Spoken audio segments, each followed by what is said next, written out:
उत्तर प्रदेश के मुख्यमंत्री ने आज फरेंदा थाना क्षेत्र के जयपुरिया में एक विशाल जनसभा को संबोधित किया। इस दौरान उन्होंने विपक्ष पर जमकर हमला बोला।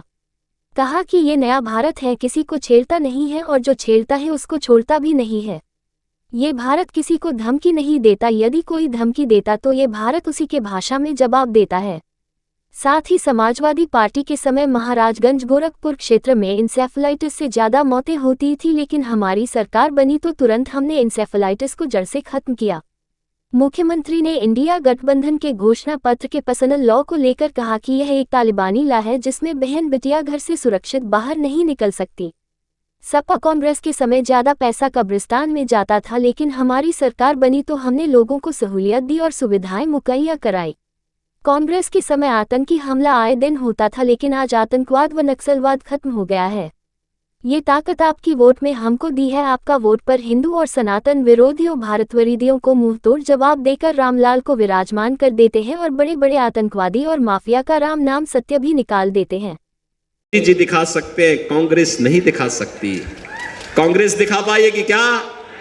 समाजवादी से अब उम्मीद करते हैं क्या? अरे ये लोग तो आज भी पाकिस्तान का राग अलाप रहे हैं। कहते हैं पाकिस्तान को कुछ मत बोलो, उसके पास एटम बम है। तो हमने कहा हमारा एटम बम क्या फ्रिज में रखने के लिए रखा है क्या? बहन और भाइयों, ये नया भारत है, किसी को धमकी नहीं देता है, मानवता के कल्याण का मार्ग प्रारंभ करता है, प्रशस्त करता है। लेकिन अगर कोई धमकी देगा तो फिर उसका जवाब उसी भाषा में देने की हिम्मत भी भारत करता है। छूट देंगे क्या? और क्या आप इसकी स्वतंत्रता, इस प्रकार की उच्छृंखलता करने की छूट देंगे? बहन और भाइयों, हमें याद रखना होगा, जो पुण्य आपके खाते में है कि आपके वोट के कारण अयोध्या में रामलला 500 वर्षों के बाद फिर से विराजमान हो गए हैं। उस पुण्य को पाप में मत बदलना। गौकसी की छूट देकर के, कांग्रेस को गौकसी की छूट देकर के इस पुण्य को पाप में मत बदलना। और इसीलिए मैं आपके पास आया हूं कहने के लिए, इसीलिए आया हूं। 1 जून को वोट पड़ना है। पंकज चौधरी चुनाव जीतेंगे, कोई संदेह नहीं, कोई संदेह नहीं। लेकिन इस चुनाव में रिकॉर्ड बनना चाहिए। रिकॉर्ड बनाएंगे, बनाएंगे, बनाएंगे। थोड़ा महाराजगंज की आवाज में जोर से बोलो। अंतिम चरण के मतदान के लिए महाराजगंज संसदीय सीट से जुड़े हुए आप सभी मतदाताओं को अपील करने के लिए मैं यहां आया हूं। महाराजगंज की धरती महायोगी भगवान गोरक्षनाथ की पावन साधना स्थली के साथ ही माता लेहड़ा देवी की कृपा की भूमि है, स्वतंत्रता संग्राम सेनानियों की भूमि है। इस पावन धरा को नमन करते हुए आप सब ने जो उत्साह दिखाया है, मैं इसके लिए आप सबका हृदय से अभिनंदन करता हूं, स्वागत करता हूं। बहन और भाइयों, आप देख रहे होंगे चुनाव की पूरी प्रक्रिया को। पिछले 2 महीनों से अनवरत, बिना रुके, बिना डिगे, बिना झुके पूरे देश के अंदर चुनाव प्रचार के लिए हम लोग जा रहे हैं।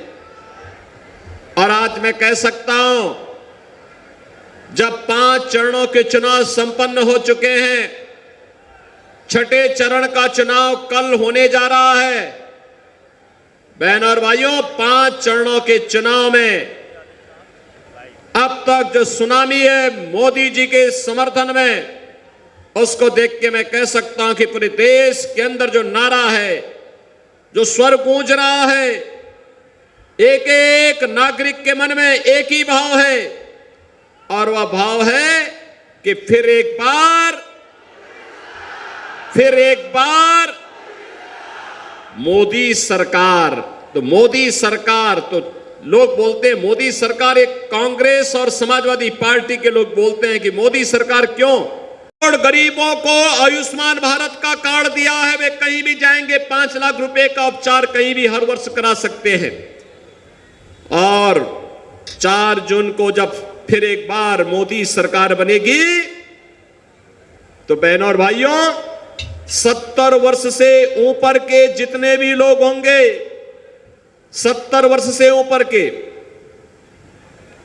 उन सबको 5 लाख रुपए प्रतिवर्ष उपचार के लिए आयुष्मान भारत कार्ड की सुविधा सरकार उपलब्ध करवाएगी। मोदी जी ने घोषणा कर दी है। अब तक 4 करोड़ गरीबों के मकान बने और मोदी जी ने कहा है जितने भी गरीब बाकी बचे हैं, जिनके पास अपने आवास नहीं है या कच्चा जर्जर आवास है, उनको भी एक एक आवास उपलब्ध करवाएंगे। क्या ये काम कांग्रेस और समाजवादी पार्टी के लोग कर पाएंगे क्या? मोदी जी के नेतृत्व में नया भारत विकास और विरासत की यात्रा को तेजी के साथ आगे बढ़ा रहा है। विकास में इंफ्रास्ट्रक्चर का भी है, विरासत में अयोध्या में भगवान राम के भव्य मंदिर का भी है, गरीब कल्याण भी है, देश की सुरक्षा भी है, देश का सम्मान भी है। लेकिन कांग्रेस के नेतृत्व में जो ये गठबंधन बना है, क्या कर रहा है? इनका मैनिफेस्टो देखो। सबसे पहली बात क्या कहती है? ये कहता है आएंगे SC, ST और OBC का आरक्षण मुसलमानों को बांटेंगे। क्या आप इसको स्वीकार करेंगे? क्या ये देश इसको स्वीकार करेगा? क्या इनका मैनिफेस्टो दूसरी बात क्या कहता है? आएंगे पर्सनल लॉ लागू करेंगे। पर्सनल लॉ का मतलब जानते हैं आप? पर्सनल लॉ का मतलब है तालिबानी शासन, जिसमें महिलाओं को स्कूल जाने से रोका जाता है, जिसमें महिलाएं बेटियां स्कूल नहीं जा पाएंगी, महिलाएं बाजार नहीं जा पाएंगी, उनको बुर्का पहनना पड़ेगा। अरे ये हिंदुस्तान है, ये कोई अफगानिस्तान थोड़ा है, पाकिस्तान थोड़ा है कि कोई बुर्का पहनेगा यहां पे। लेकिन ये कांग्रेस का मैनिफेस्टो कहता है कि हम पर्सनल कानून लागू करेंगे। और उससे भी आगे जाके खतरनाक बातें या क्या कहते हैं? कहते हैं अल्पसंख्यकों को उनकी रुचि के अनुरूप खान पान की स्वतंत्रता देंगे।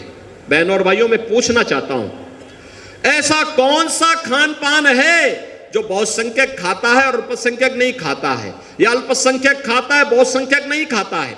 उनकी रुचि कहां है? अरे रोटी आप खाते हैं वो भी खाता होगा, चावल आप भी खाते हैं वो भी खाता होगा, दाल आप भी खाते होंगे वो भी खाता होगा, सब्जी आप भी खाते हैं वो भी खाता है। लेकिन एक जगह आकर के ठहर जाता है जहां पर वह गौ कसी करता है, गौ माता को मारता है, गौ का मांस खाता है, वहां पे हिंदू भड़क जाता है, कहता नहीं, जन्म जन्म का नाता है, गाय हमारी माता है और ये हम नहीं होने देंगे। मैं पूछना चाहता हूं कांग्रेस